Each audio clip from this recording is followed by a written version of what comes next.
ঘরে থাকা উপকরণ দিয়ে বিয়ে বাড়ির এই রেজালাটা শেয়ার করব। গরুর রেজালা।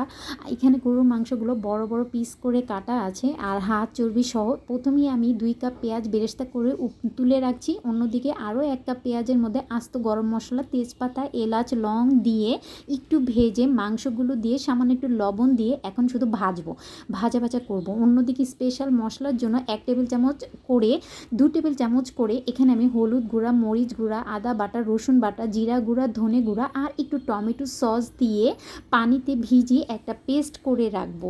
এটা যত ভিজিয়ে রাখবো পেস্টটা ততই ভালো হবে। আরেকটা স্পেশাল মশলা করব, সেটা হচ্ছে কিশমিশ, কাজু বাদাম আর চীনা বাদাম আর পেঁয়াজ বেরেস্তা খুব ভালোভাবে পেস্ট করে একটা সাইডে রেখে দিব। আর অন্যদিকে মাংসটা একটু কষাবো।